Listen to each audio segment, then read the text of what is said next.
Hello, everyone, and welcome to Police Off the Cuff, Real Crime Stories. I'm your host, retired NYPD Sergeant Bill Cannon, a 27-year veteran of the NYPD. You know, yesterday, of course, everyone got all raised up, all excited about the new search warrant being executed at the home of Rex Heuermann and Asa Ellerup. And really what we're concerned about was why? What did this come from? As we all know, to get a search warrant, judges just don't sign them for no reason. You have to have probable cause. So that's another question. What are we all asking? What was the probable cause that the Suffolk County Police had that enabled them to present facts to a judge, and that this judge signed a new search warrant? Let's not forget, 10 months ago, the Suffolk County Police, the FBI, the New York State Police, the entire task force, Nassau County Police, were at Rex Heuermann's house for 13 days, searching, going deep, a deep dig into that house, cutting open bathtubs, cutting open walls, searching for anything that could be the remnants of the Gilgo Beach Four, who right now, that's who Rex Heuermann is being charged with murdering. Maureen Brainerd Barnes, Megan Waterman, Melissa Bartolome, and Amberlynn Costello.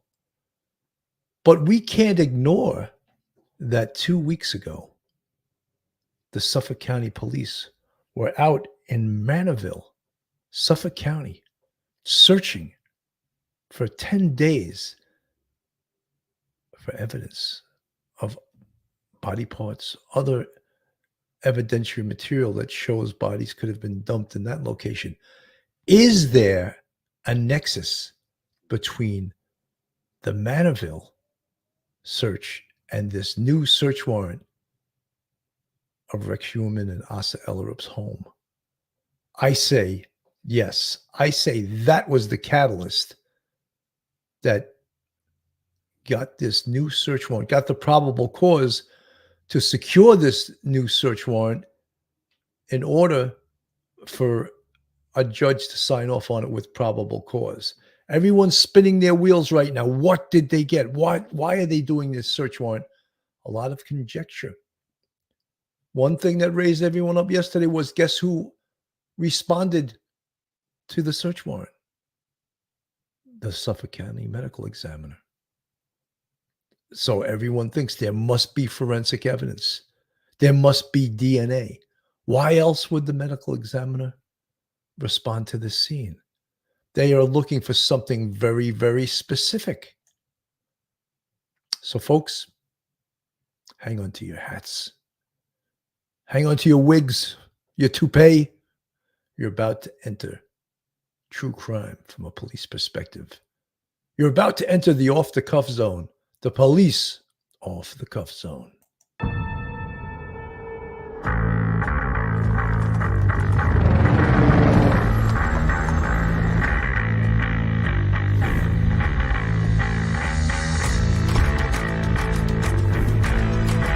There has to be some common sense. Yes, sir. They have the car stopped in 10th and Ranch by there. We still don't know who pulled the trigger.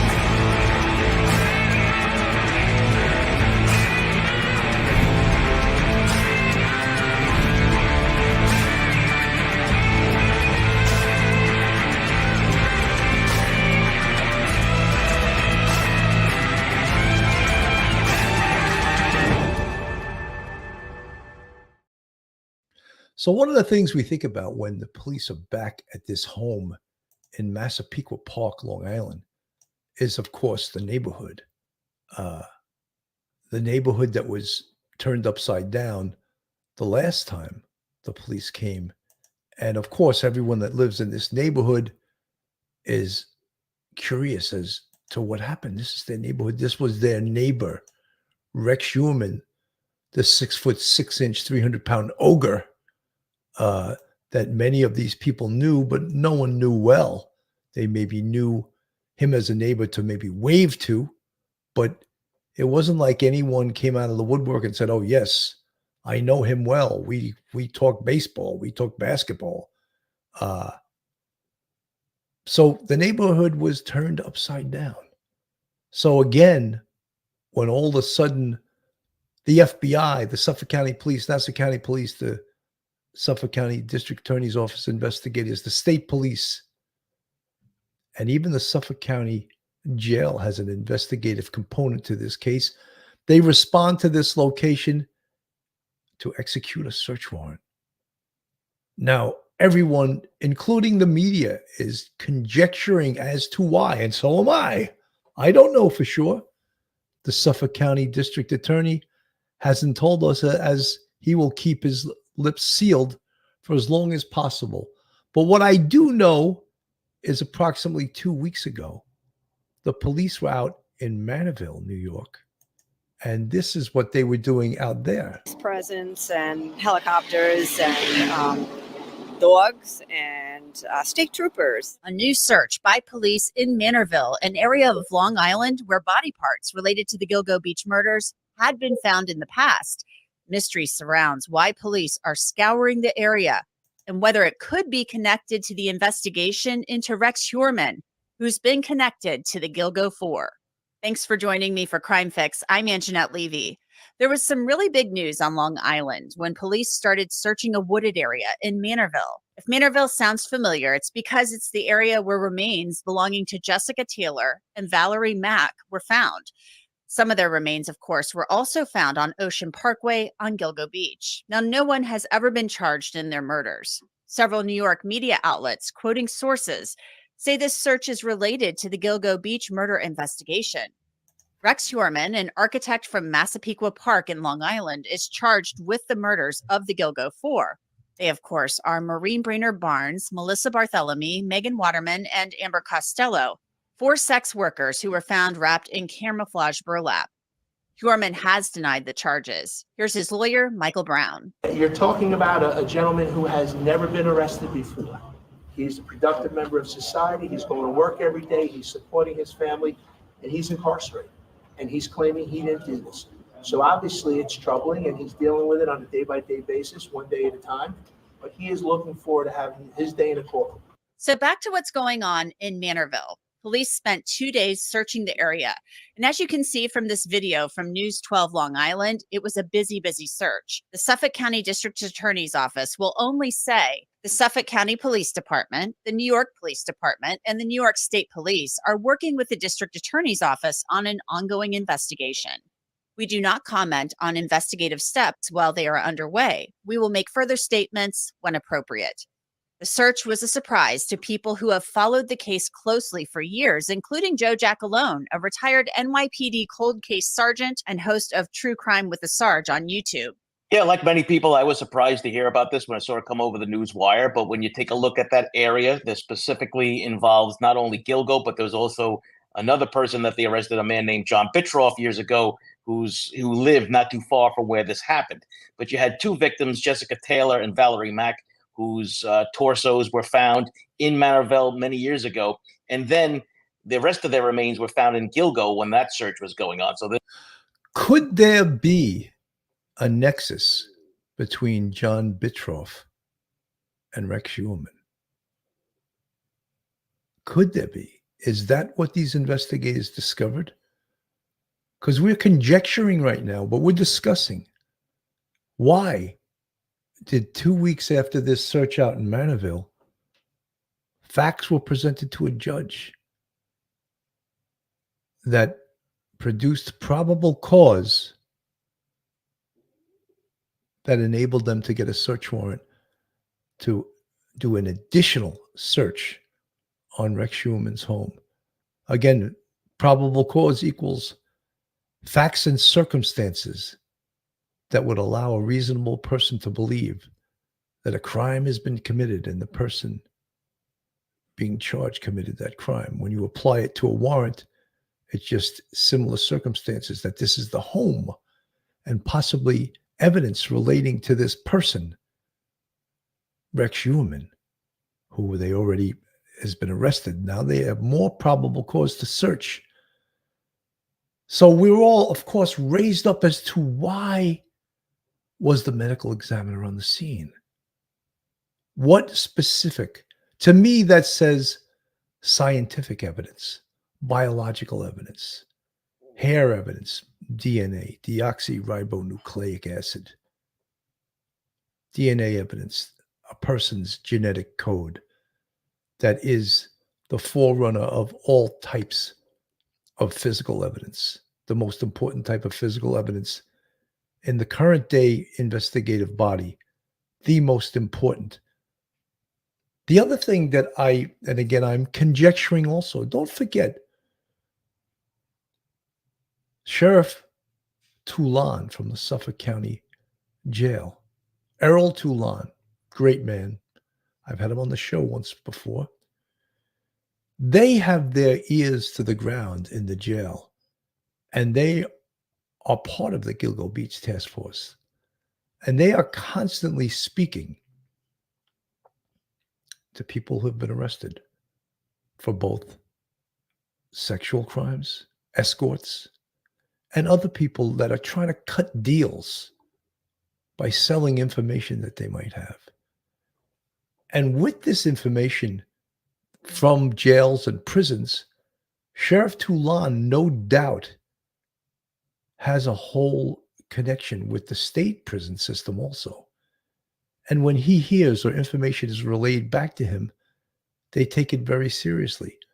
Could this information that led them out to Manorville have come from a CI, a confidential informant within the jail or the prison system? It's happened. It's very common. It happens all the time. So what ifs? Woulda, coulda, shouldas? Yes, that could be how they got this information. Because all of a sudden, they're waiting on all different type of things, of waiting on the next hearing for Rex Heuermann. And seemingly out of nowhere, they do a huge search of Manorville. And this picture up on the screen is not Manorville, that is Gilgo. But a search like that with dogs, cadaver dogs, searching for body parts, for anything that would show that there was a crime that could draw a nexus between Rex Heuermann and additional victims. So the nexus between Manorville and Rex Heuermann's home, we can't discount that. We can't act as if this didn't occur. It certainly did occur. And now we have to think of why and what did they find in Manorville that led them back to the home of Rex Heuermann? What allowed them to go to a Supreme Court judge and to obtain a search warrant for an additional search of Rex Heuermann's home? These are the questions we have. These are the questions that every news outlet right now is conjecturing upon about what was the reason. What did they find in Manorville? What did they find that led them back to Rex Heuermann's home? Let me go back to Crime Fix here. Sounds strange, but there's been numerous serial killers acting in Long Island at the same time. Robert Schulman and Joel Rifkin were both operating at the same time. What leads us to believe that it may be two different serial killers is the fact that the MOs are very different. The Gilgo Beach were found whole and intact, and these women were tragically dismembered. So that's one question. The other question is, why dump some body parts in one part of Long Island and some body parts in another part of Long Island? And that's the key question here. And Joe Giacalone, who we heard from earlier in the show, says that he thinks it's the same. It's one killer who changed MOs. But these are two very different MOs. I mean, I don't want to sound gruesome, but dismembering a body it takes a lot of work. but that's just the way it is. If you've ever covered a dismemberment case, this is how they describe it in court. I mean, it is not easy to get rid of a body. The Gilgo 4, that is a very specific MO. These women are tied up. They are bound or wrapped in camouflage burlap. Very distinctive. Correct. Yep. These are sets of remains in different spots, dismemberments. So that's the big question here. Do you change MOs if you are indeed a serial killer? Do you try one thing and think, oh, that's not working out, so let's try this? I'll just... You know, in my police career, I think criminals are very specific with MO, and that stands for modus operandi, or method of operation. And one of the reasons, of many reasons, is like criminals want to feel comfortable about what they're doing and how they're doing it, the specific way they do things, the things they bring to a crime, the way they get to a crime, the way they flee the crime. So changing MOs, it's a possibility, but I think it's quite rare. I think it's quite rare to change MO. And many times when you investigate a crime or homicide, even robberies, you learn a lot. A robber likes to do it similarly and sometimes say the exact same thing at every robbery, for example. And murderers are the same way. So she quoted Joe Giacalone, a retired NYPD sergeant from the cold case squad.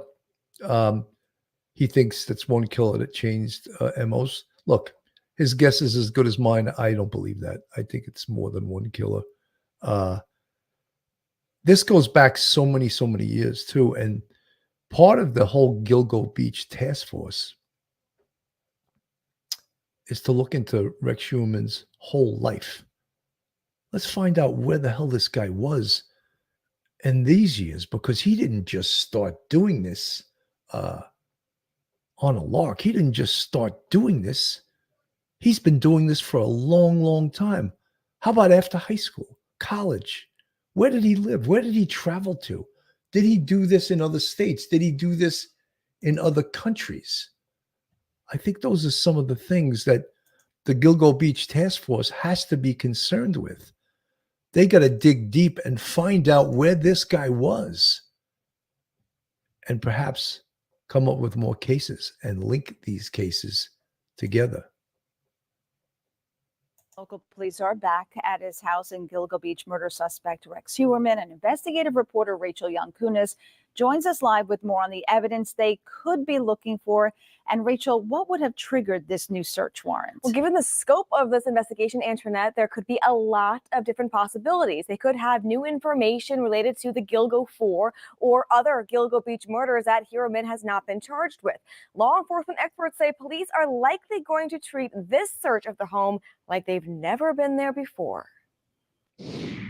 Investigators are back at the home of suspect Rex Heuermann, a sign they're searching for new evidence in their ongoing investigation of the Gilgo Beach murders. And if something comes up in the investigation that said, hey, we didn't have it on the first search warrant, we have to include it on a new search warrant. So it was probably new information, new leads, something else that was unforeseen in the first one. Their previous search warrants were so extensive, it's hard to imagine anything was left out. Team 12 Investigates obtained a 2023 search warrant for Heuermann's car. Police were looking for items such as journals, electronics, documents containing passwords, and dozens of other items. On Monday, Suffolk County's medical examiner also arrived on scene, which law enforcement experts say is telling. Is that unusual for the medical examiner to be on site for a search warrant like this? Yeah, that means they found something. To me, if the ME's there, they found something already. Medical examiners are typically very busy. And for them to be on site, there's something very revealing, something very important to the case that they recovered. Now, it's been almost a year since police first searched the home, and it's possible the evidence they are looking for is either gone or lost, but they still have probable cause to believe they will find it, Antoinette. All right. So, again, people, we are conjecturing, and I think the detective Sawney and the other detective that they interviewed from the NYPD, both professors, I think, at John Jay College. Yeah, the ME doesn't usually show up. So in this search warrant, they are looking for something very specific. But in my mind, if the ME's there, they're looking for something of a scientific nature, DNA, biological fluids. But, when these murders go back so many years, is the potentiality that these biological fluids, hairs, fibers are still there and intact? Don't forget, we talk about crime scene contamination. How many people have been through that house already? Don't forget, 10 months ago, they went through that house with like a bulldozer, ripping up stuff, cutting up walls. That destroys a crime scene. So what specifically are they looking for? A specific item? Are they looking for a piece of furniture? Something maybe even that potentially a confidential informant in jail or in a prison told them about? But I still think that this was connected to the Manorville search that occurred a couple of weeks ago. So when Rachel Wyatt from the chat, they need to pull the house apart board by board and dig it up. Rachel, they really did do that 10 months ago. They were there for 13 days. That's very rare to be at a crime scene for that long, with the amount of people they had and knowing what they were looking for. Very rare to be there for that long. Prying Paula, good to see you here, Prying Paula. I've heard that sometimes they try different things until they find what is more comfortable for them. They stick to that. I think you're talking about modus operandi. Whit H, thank God they did not bulldoze the house. Yeah, many people mentioned the Idaho house, where, of course, the 4 students from Idaho were killed, 1122 King Road in Idaho, the campus of the University of Idaho. And they, of course, knocked that house down. And many people, including the parents of all the victims, they objected to that. But the state and the school still knocked it down anyway. So what if 10 months now, they got new information? The house is gone. So in this case, the house is still there. K6R, why did it take so long to do this? K6R, as I said, I believe this is related to the search in Manorville that happened a couple of weeks ago. They came up with some type of evidence, some type of information, and I believe that's what this is all about. Whit H, I heard the wife is doing a documentary for Peacock, and they were filming the last time he was in court. Yeah, this case is so famous and infamous. So many different twists and turns in the beginning also. I can't go into the whole thing. I don't want to get into the whole thing, but there was some real bad police work going back with Chief Burke, who ran the Suffolk County Police. The investigation was hampered. It didn't get the resources. And then finally, when Rodney Harrison and Ray Tierney, who's the Suffolk County District Attorney, put together the Gilgo Beach Task Force, things started to happen, and they got real information very quickly. So everyone right now is conjecturing, what did they find? Why are they back here? State and local police were back at the home, of course, of suspected Gilgo Beach serial killer Rex Heuermann yesterday. Investigators launched the second search of his Massapequa Park house nearly 1 year after they spent weeks combing through the property following Heuermann's arrest. Given the scope of the investigation, there are a lot of possibilities that could have triggered this new search warrant. Law enforcement experts said police could have new information related to the Gilgo 4 or the other Gilgo Beach murders, which Heuermann has not been charged with. If something comes up in the investigation that said, hey, we didn't have it on the first search warrant, we have to include it on a new search warrant, there's probably new information, new leads to something else that was unforeseen in the first one. I don't think it's that. I think this is from News 12. I think what it is that, again, that Manorville search came up with some fruit. Some fruit was developed through that search. And that was what resulted in this new search that is occurring or occurred yesterday, and they're still there from what I understand. So that, I believe, is not, it's not that they missed something. How do you know you missed something when you don't know what that something is?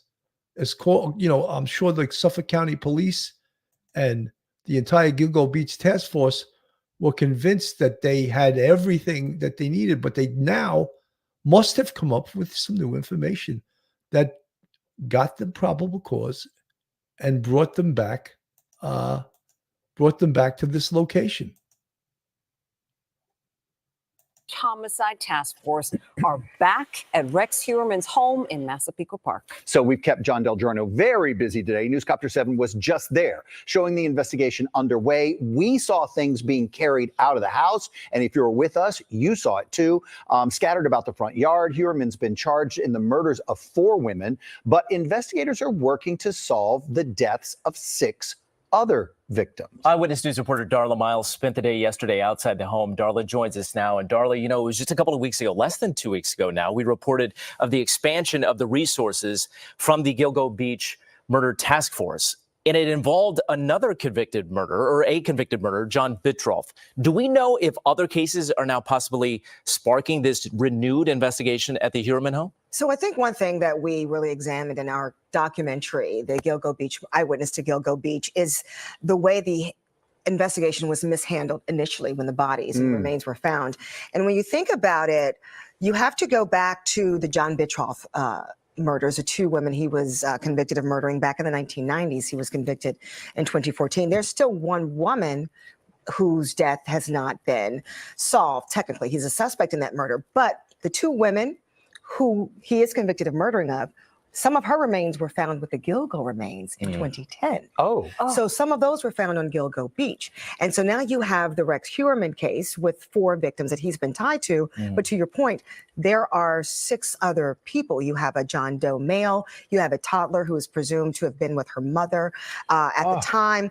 And so, it really wasn't an aha moment. It was externally facing. We finally had a name and a face to go with the murders, with the arrests and accusations against Rex Heuermann. But speaking to the Suffolk County District Attorney, they're all connected. And so going back to how the investigation was botched, it's the methodology that they're using to solve all of these unsolved murders. Because when you think about it in Suffolk County, you have a lot of dead bodies. Yeah. Right? Oddly, right? A lot of remains. And initially they didn't work together. That was the big problem, is they disbanded. Now they have this task force back, and it seems like we're getting progress. Well, I don't think they were disbanded, right? They're working together, and I think they're really realizing under the guise of former Suffolk County Police Chief Rodney Harrison, who came from the NYPD, he's really showing the benefit of how big departments work together. Can work together. Because if you think about it, even with us as the media, we're community partners. We all know, we know a lot of these facts about this case. The case was botched early on, and that prevented them from getting results. And they had information in this case, and everyone knows about the Chevy Avalanche, that they go back on Google Earth and they see it parked on his street. And that was mentioned in one of the, Ember Costello murder, that car was seen parked on the street or pulling up to the house. That information was in the case folder, and they did nothing about it. So Burke also prevented the FBI from getting involved. And, the FBI is a good ally to have. Let me put it that way. A, they're good investigators. B, they have resources that most police departments can only dream of, in the way of money, in the way of equipment, in the way of technology. So the fact that they never called them in. So again, we've said this ad nauseum. When Rodney Harrison came in, Ray Tierney started this task force. It put together the FBI, the Suffolk County Police, the New York State Police, the Suffolk County Jail, the Suffolk County DA's office investigators.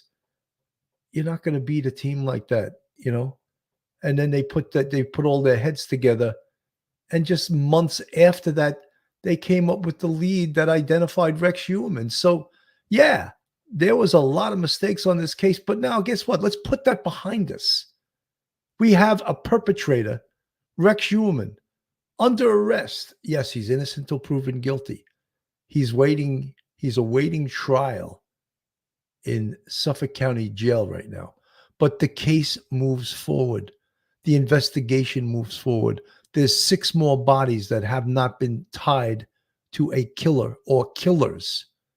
So we want to get closure on those cases, to put them on who's ever responsible. And if Rex Heuermann isn't responsible for those other 6 bodies, then we want to find out the person who is.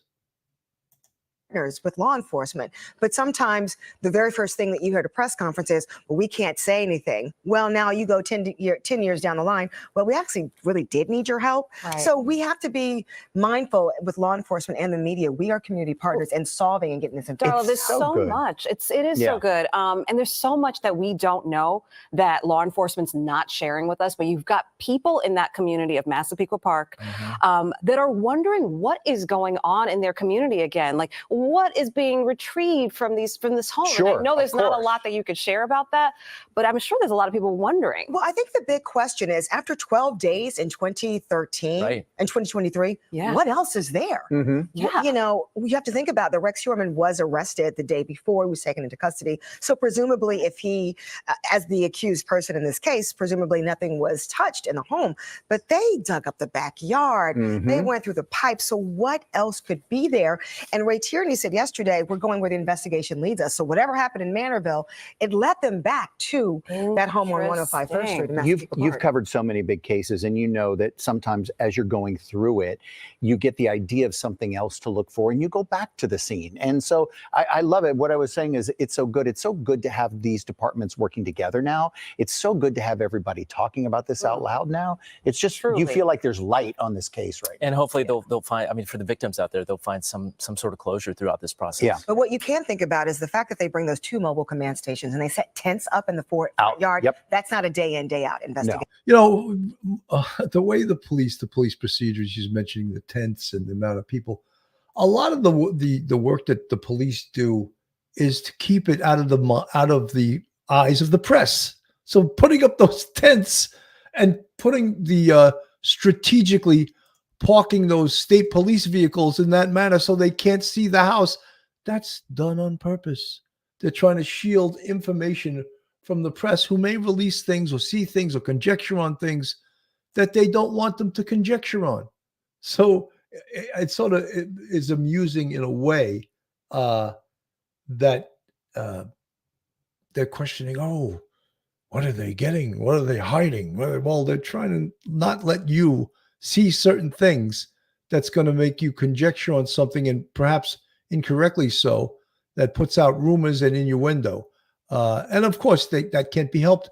And I say a million times, the press can be the police best friend. It can be the police worst enemy, because that's why in all these investigations that we cover, we always say they're keeping it close to the vest, because it can actually really hurt an investigation when certain information gets out there that they don't want to get out there. Folks, this is Police Off the Cuff, real crime stories. If you like real crime, true crime from a police perspective, then you're in the right place. And if you're not subscribed to us, go on our YouTube, hit that subscribe button, give us a thumbs up, ring that bell, hit the like button, share us with your friends and your family, make lots of comments. I love reading your comments and answering a lot of them when I can. I can't answer all of them. And if you want to contribute to us financially, we have a Patreon with 4 different levels. We also have a YouTube channel memberships, which, by the way, is really growing. And I appreciate all you guys have been buying memberships and giving them away to people. That's really helped our membership grow. So again, if you want to become a member, you can become a member of our YouTube, and it contributes to us financially also. So all of the things we're learning now about this, this warrant it's all sort of conjecture until either Ray Tierney comes out and says, this is why we did an additional warrant on Rex Heuermann's home. We had information. We found some evidence out in Manorville, and that evidence led us back to go to a Supreme Court judge and request an additional search of Rex Heuermann's home to search for this type of evidence.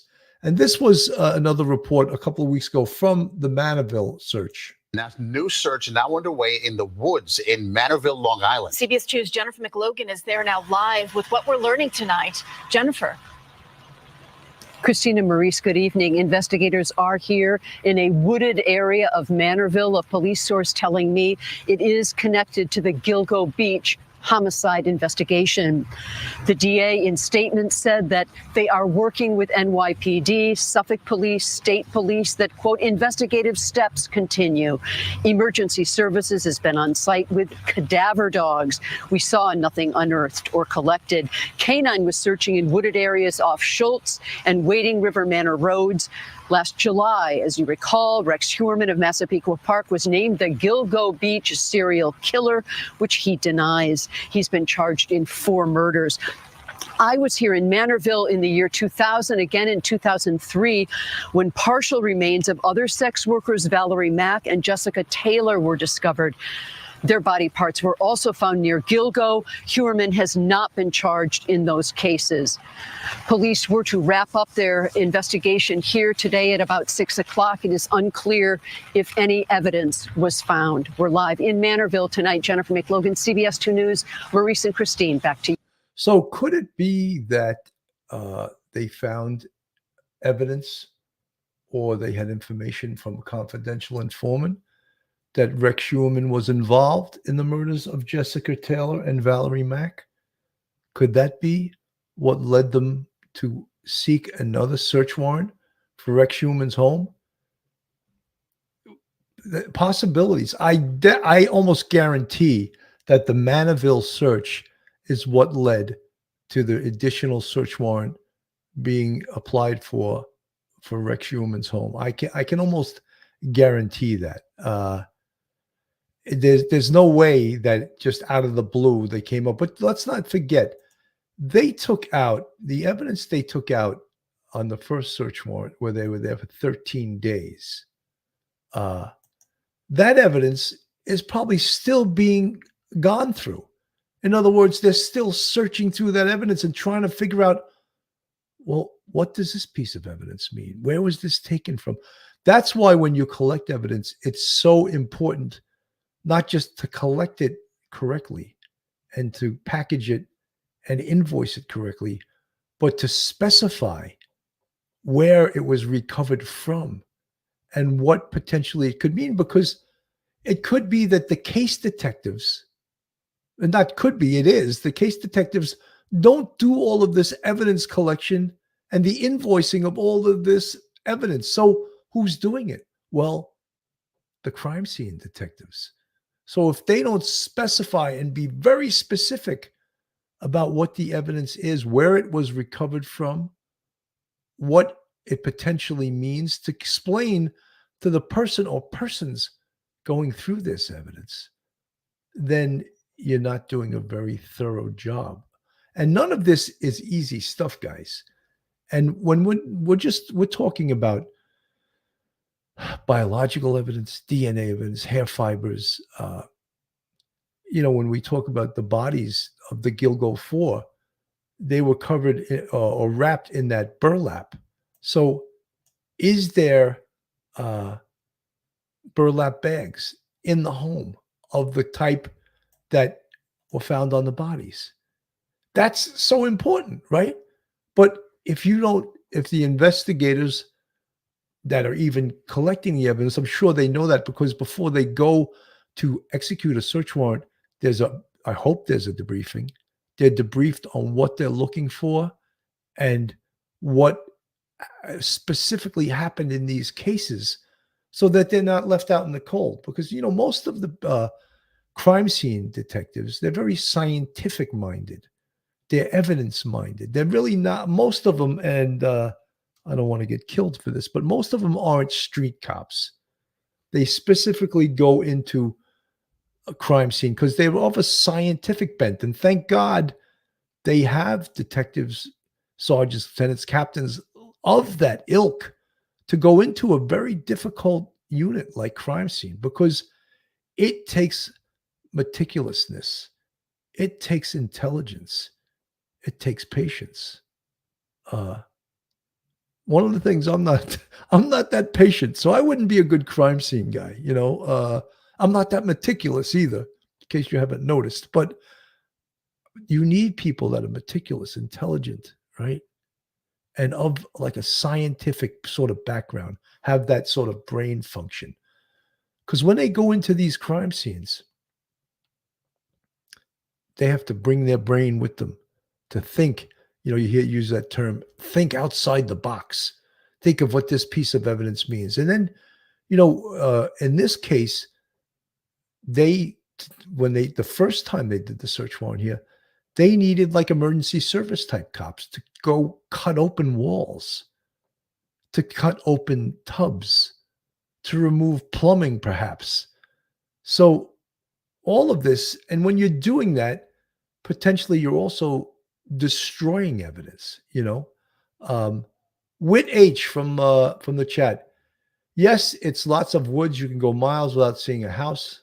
There's a lot of woods and brush, fallen trees, etc. Wild turkeys rule the land. A lot of people dump old water heaters there. He's talking about Manorville. Yeah, it's sort of like when you saw on The Sopranos, the New Jersey Pine Barrens. That's pretty much what Manorville is like.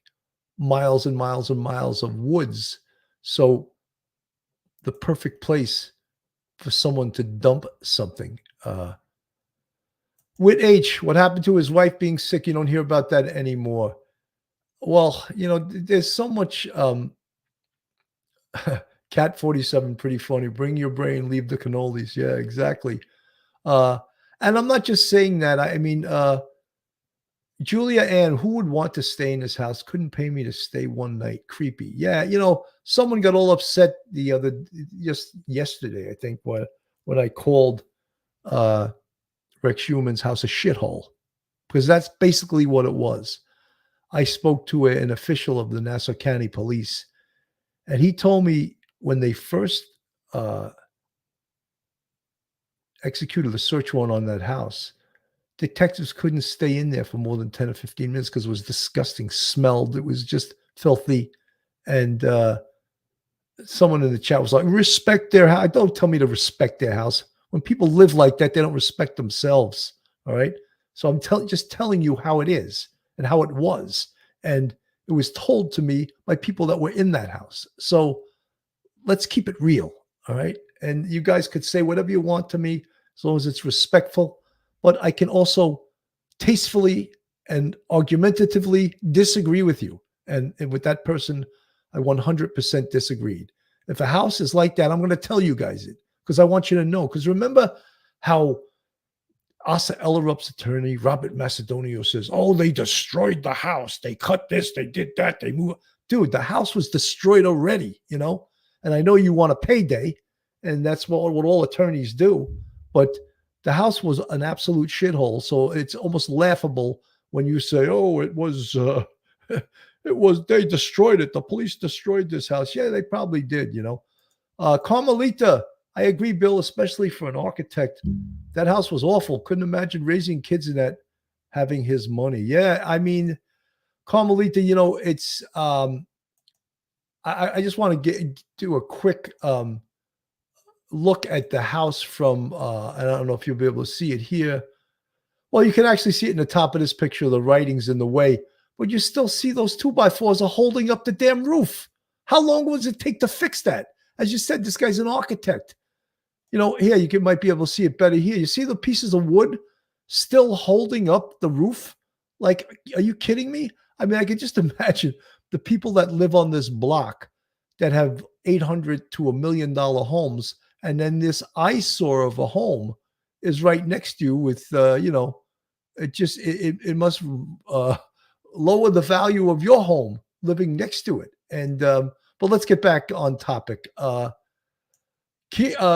Kira Little Sky, Bill keeping it real. I try to keep it real, and even sometimes people get upset. I'm too cop-like, and I say things too realistically. But something. There's other channels. I'm not saying I'm the end all and be all, but I think I'm pretty good. And I'm going to give you the truth. I'm not going to pussyfoot around it.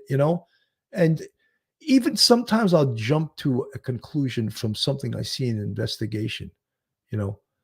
Like I was talking about yesterday, and I don't want to get off track, but Stefan Stearns, in his interview with the police, in my mind, in a lot of things he said, he no doubt implicated Jennifer Soto. And I think she's 100% involved. And I know I'm getting off topic, but someone took great umbrage to that.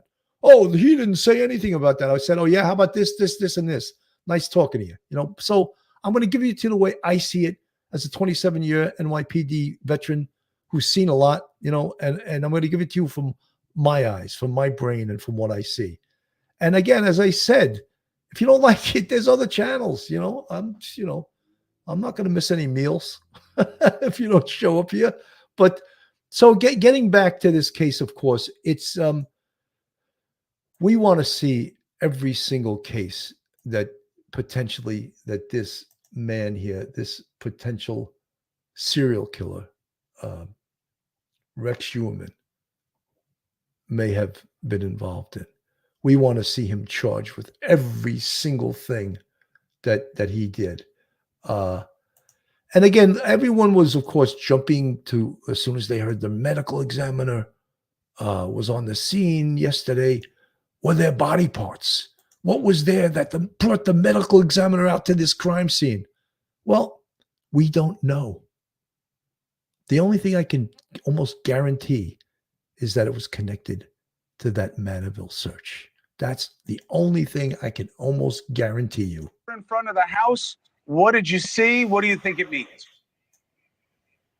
Well, this was a total surprise to most of us covering this case, hearing about the search warrant. Once we got out here to Massapequa Park today, it was just swarmed just like it was last summer in July when we saw the task force coming here with the command center set up. So we've got two very large vehicles behind me that are still here tonight. That means that they're going to be here again tomorrow. Will it be as long as we saw it last year? That was a 2-week search of this house. And as Robert will tell you, and we've reported here, it went on for a long time. They took so much out last year. What more could they be looking for? We want to bring up that there was a recent search in Manorville. That's about 40 miles east from where we're standing. That is where 2 of the Long Island serial killer victims, parts of their bodies, were found. That is an area that was heavily searched just last month. So could it have something to do with evidence that was found there? Or when we went to court last time with Rex Heuermann, it was brought up that they were going through 422 electronic devices.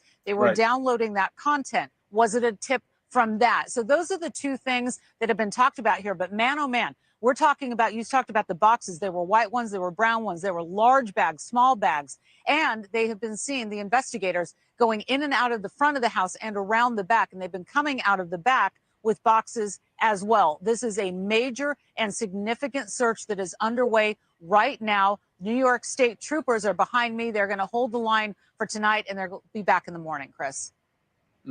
We also know that they were taking apart some plumbing. Now, we definitely know what that's about. That's about looking for genetic material. That's why. There's 2 reasons that investigators do that. One is they think somebody threw something down the drain, like a ring or a piece of jewelry. The second is they're looking for genetic material.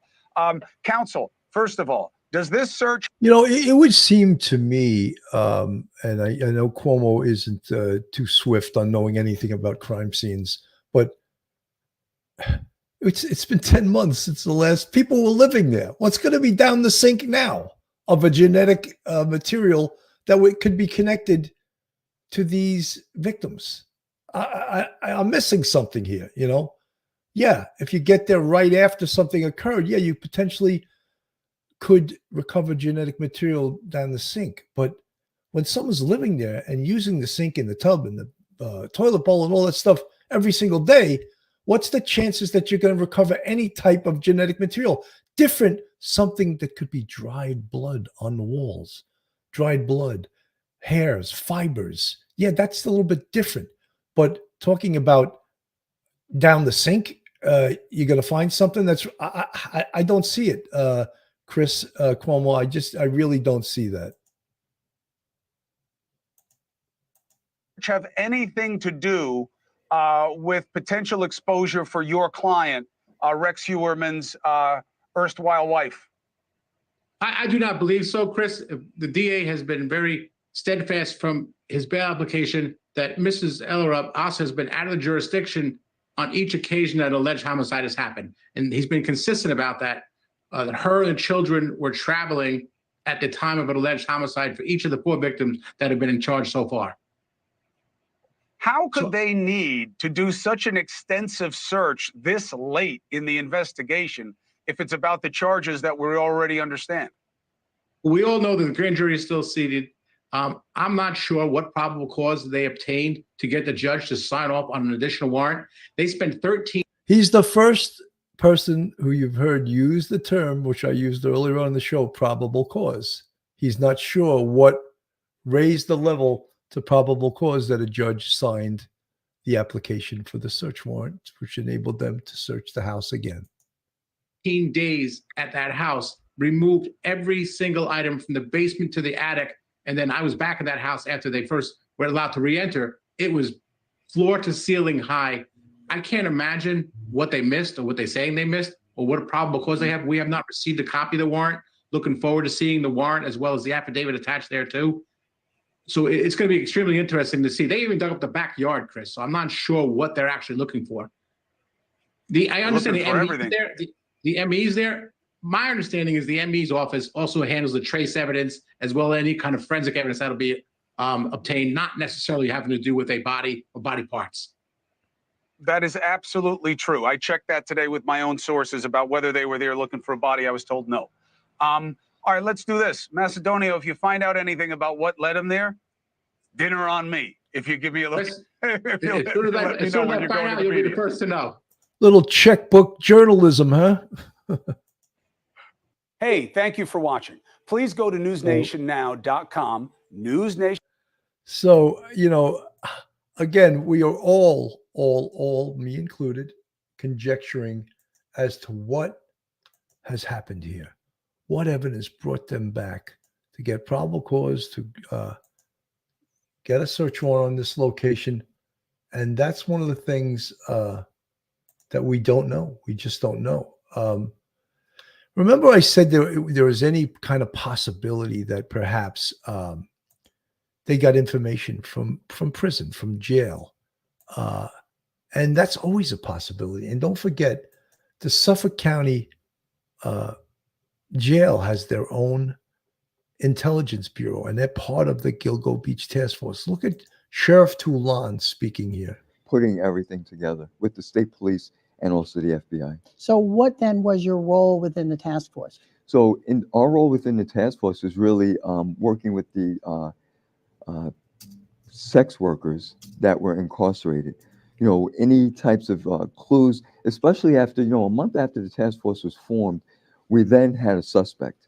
And so if we were interviewing sex workers who really were giving us information that maybe did not fit Rex Heuermann, we knew who we were looking at, but we also had this information that we can now put on the side because we don't know if he committed all of these murders. And so we were able to at least create a database, not only of the sex workers, information that they were able to give us, and also any other potential individuals that, we could possibly look at. So Rex became a suspect when? In 2022, around April or March, I believe. And did your work, your interviews with the sex workers, did that help them? Had they identified them? Were your interviews or re-interviews, did it bolster what they were looking at or just clarify it? It really, we did not come across any women that had any interaction with Rex Heuermann until after we had his picture in the papers. And so after we had his picture in the papers, then we were able to continue interviewing more sex workers, not only ones in our custody, former sex workers, and it's really expanded even further since he's been captured. And what can you update us on the investigation? So, as the investigation is going forward, I think the district attorney is going to be the point person to really make sure that any information that the media should know about would be delivered. But you knew I had to ask, right? Yes, I did. Absolutely. So I'm going to keep asking. Newsdays reported that the FBI, along with law enforcement officials in South Carolina, are looking into the disappearance of a woman over there whose daughter says she's. So that's all old information. I just really wanted to show you Sheriff Toulon and the great idea that was to get the Suffolk County jail personnel involved, and as well as the whole network of jails and prisons throughout New York State to get information. Each prison, each jail has their own intelligence unit, and they speak to inmates in the case of convicted state prison inmates, and they speak to prisoners in the jails. And some of the greatest information comes from those interviews. So could there be information come from a confidential informant that precipitated this search warrant in conjunction with the search in Manorville or separate from? So these are some of the questions I have, and I just want to open up everyone's eyes to the possibilities and realize from the first search warrant 10 months ago, they're still going through that evidence, still trying to document it and look at it and see what it potentially means. Could you miss something in the voluminous amount of evidence they have in this case? You bet they could miss something, So that's why you always need someone to check over the other person's work. When I was a sergeant in Manhattan North Homicide, I used to have to write this voluminous report after every homicide, and it would be used to debrief the police commissioner. And after I would finish writing this, and you'd be tired as hell, sometimes it'd take me 5 or 6 hours to write this report that could sometimes be 12 or 14 pages long. It's like doing a term paper at work. I would ask someone who I trusted to proofread it for me, because when you're tired and you've been working for that long, you can't see your own mistakes, but another person can point out things. Oh, you got to change this. You got to do this. Okay, thanks. You can't see it because you're just tired. Your eyes aren't working anymore.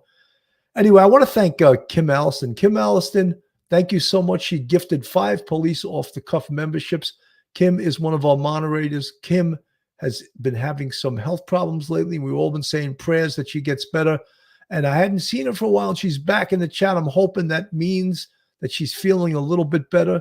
Slowly, what's that old expression? Slow and steady wins the race. Always remember that, Kim. The turtle always wins the race. Slow and steady always wins the race. So I want to thank Kim for gifting those 5 memberships. And I want to thank everyone for showing up this afternoon. I'm going on again this evening at 7 o'clock with Professor Mike Geary in regards to some new information in regards to the Kansas moms case with the 5 arrests they had in Oklahoma. And I thought that I had to cover it, and I'm going to cover it tonight at 7 p.m. with Professor Mike Geary. I'm going to stay on this case, of course, when there's new information coming forth. I think it was important to just give an update, as all news stations are giving updates, and they're really just sort of conjecturing about what's happening, what could happen, woulda, coulda, shoulda, I love to say, hypothesizing, theorizing, all of that type of stuff, because that's what everyone's doing until we have the specific information. Kathy Clover from the chat, watching from the UK, Great Britain. Wow, interesting turn of events. Not surprised, though. Everything we know so far is just the tip of the iceberg. Rex Heuermann is a monster. You know who first said that was Rodney Harrison said that. Cindy Feelhauer, wow, 726 in here. Yes, I think it went even a little higher than that. I'm proud to say that in the afternoon. I'm drawing numbers. You guys my fans are bringing their friends and family, and I really appreciate it. Sherry Wilson, 400 electric devices, mega data. Yeah, just think about having to go through all of that stuff. Very, very, very, very difficult. Molinas, you are great. I do think it's disrespectful to tell people about the smell in their home. That's one thing a paramedic would never do. Keep that close to the west. Well, you know something, that is a sign of not being hygienic, not cleaning your home. So, you know, I think sometimes it's important to understand the sights, the sounds, and the smells of a location to understand what the investigator is going through. So I'm going to report it as I see it, guys, and I appreciate your suggestions, but you can do what you want to do if you have your own show, if and when you get your own show, but I'm going to do it the way I see fit. And I think it's important to report things with the reality in mind. So, guys, thank you so much for tuning in today. Again, if you're not subscribed, hit the YouTube subscribe button, thumbs up, ring the bell, like it, share it with your friends. It's free to subscribe. And I'll see you tonight at 7 p.m. I'm Bill Cannon from Police Off the Cuff, Real Crime Stories. Have a great day, everyone. One episode just ain't enough.